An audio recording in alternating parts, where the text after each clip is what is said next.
শ্রাবণ সোমবারের শিব পুজো করলে কি ফল প্রাপ্তি হয়, শ্রাবণ সোমবারের উপোস ও খাওয়া দাওয়া সংক্রান্ত নিয়ম ইত্যাদি আমি আজকের ভিডিওতে তোমাদের সাথে শেয়ার করে নেব।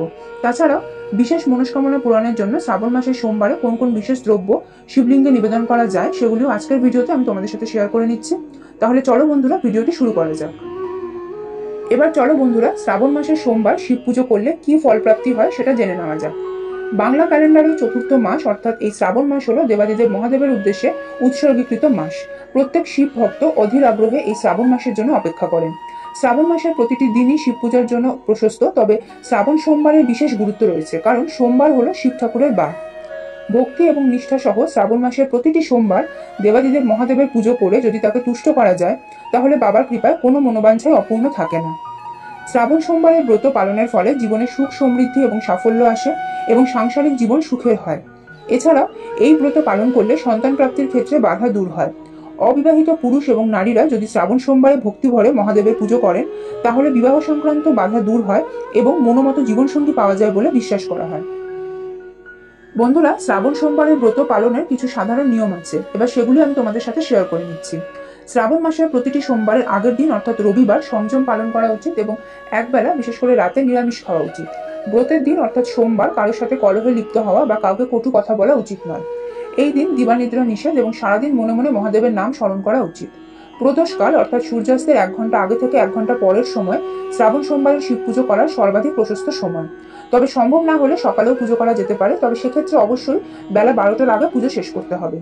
যদি প্রদোষকালে পুজো করা হয় সেক্ষেত্রে সকালে নিত্য পুজোর সময় সাধারণভাবে শিব পুজো করতে হবে, তবে শ্রাবণ সোমবারের বিশেষ পুজো প্রদোষকালে করতে হবে এবং সকালে নিত্য পুজোর সময় এই ব্রতের সংকল্প গ্রহণ করতে হবে। বন্ধুরা, শ্রাবণ সোমবারের ব্রত পালন করলে উপোস এবং খাওয়া দাওয়া সংক্রান্ত যে নিয়মগুলি আমাদের মেনে চলতে হয়, এবার সেই প্রসঙ্গে চলে আসছি। আগেই বলেছি যে শ্রাবণ মাসের প্রতিটি সোমবারের আগের দিন অর্থাৎ রবিবার একবেলা বিশেষ করে রাত্রিবেলা নিরামিষ খেতে পারলে সব থেকে ভালো হয়। অনেকেই শ্রাবণ মাসের সোমবারগুলিতে উপোস রেখে ব্রত পালন করেন। যারা সকালে পুজো করবেন তারা পূর্ণ উপবাস রেখে বাবার পুজো করে তারপর প্রসাদ গ্রহণ করে উপোস ভাঙতে পারেন। যারা প্রদোষকালে পুজো করবেন তারা পূর্ণ উপবাস রাখতে সক্ষম না হলে সারাদিন ব্যাপী ফল, শরবত, ফলের রস, মিষ্টি, সাবু, ড্রাই ফ্রুটস ইত্যাদি খেতে পারেন। পুজোর শেষে বাবার প্রসাদ গ্রহণ করে উপোস ভাঙতে হবে।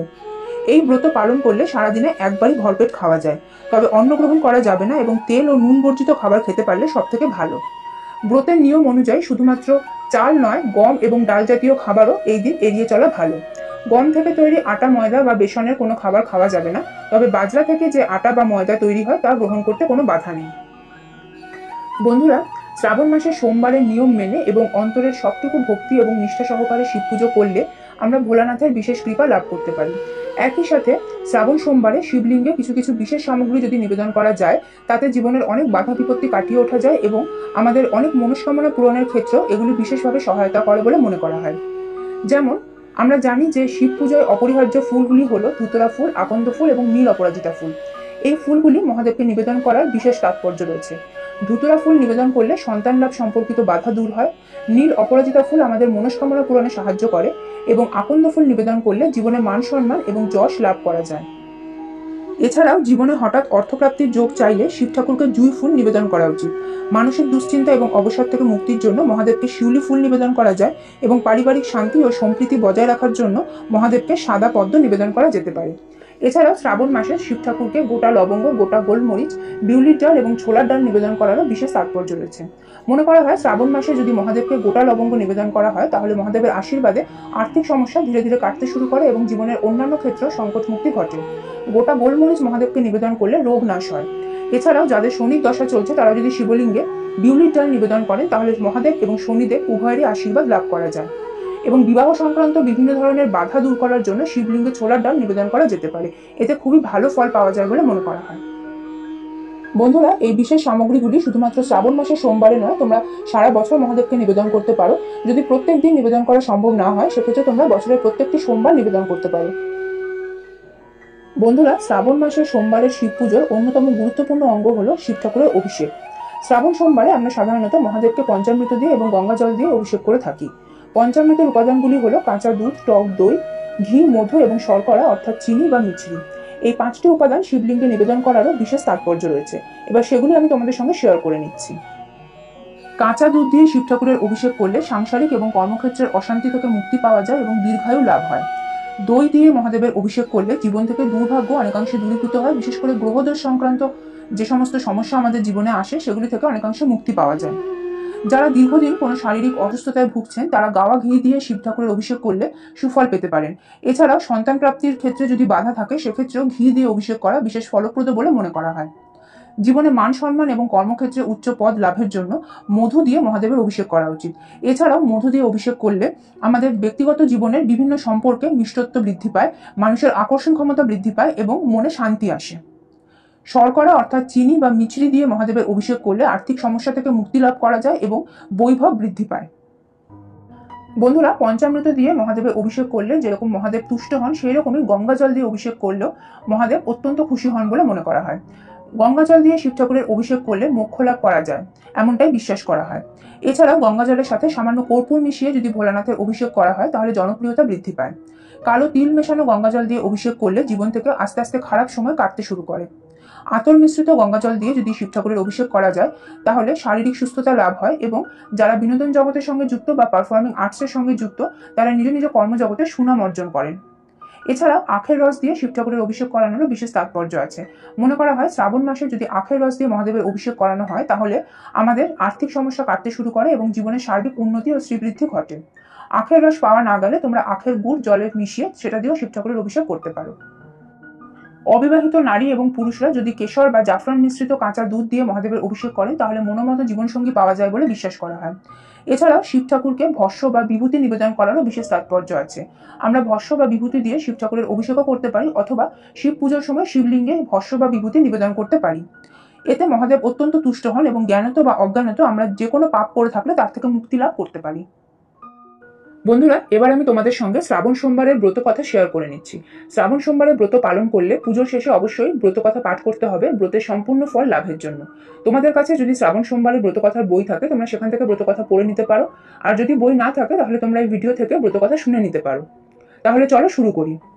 বহুকাল আগে এক মহাজন ছিলেন যিনি মহাদেবের পরম ভক্ত ছিলেন।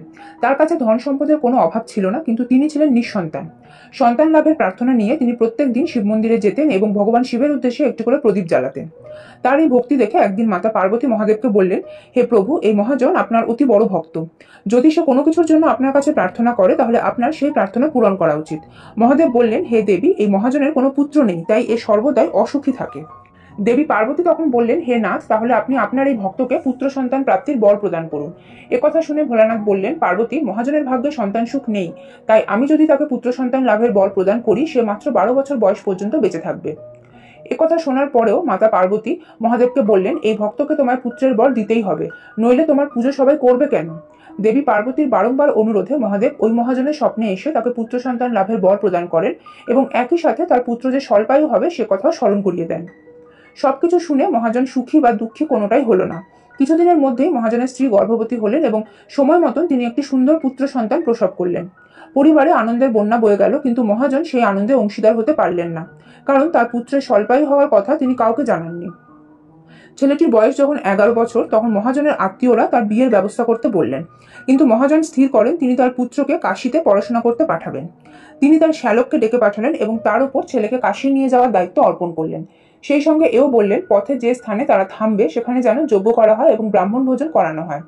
সেই মতো ছেলেটি এবং তার মাতুল অর্থাৎ মামা কাশীর উদ্দেশ্যে রওনা হলো।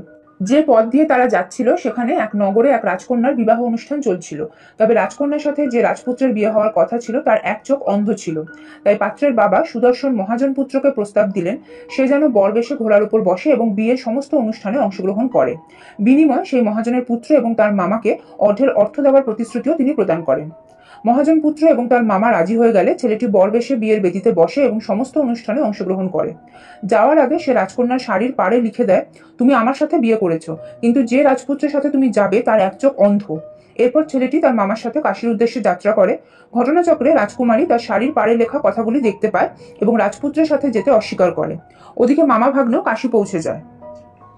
একদিন কাশীতে মহাজনের শ্যালক যজ্ঞের অনুষ্ঠান করেন।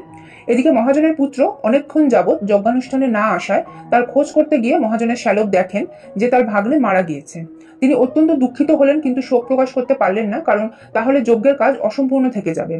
কোনো রকমের যজ্ঞ শেষ হলে ছেলেটির মামা কাঁদতে লাগলেন। এমন সময় সেই স্থান দিয়ে স্বয়ং দেবাদিদেব মহাদেব ও দেবী পার্বতী যাচ্ছিলেন। মাতা পার্বতী মহাদেবকে জিজ্ঞেস করেন, হে নাথ, কে কাঁদছে? তখন তারা জানতে পারেন যে ভোলানাথের আশীর্বাদে জন্ম হওয়া মহাজনের সেই পুত্র সন্তান মারা গিয়েছে। মাতা পার্বতী তখন মহাদেবকে তার প্রাণ ফিরিয়ে দেওয়ার অনুরোধ করেন এবং বলেন যে ছেলেটি বেঁচে না উঠলে পুত্রশোকে তার পিতামাতাও হয়তো মারা যাবে। মহাদেব বললেন, হে পার্বতী, ছেলেটির 12 বছর বয়স হয়েছে এবং এই পর্যন্তই তার আয়ু ছিল।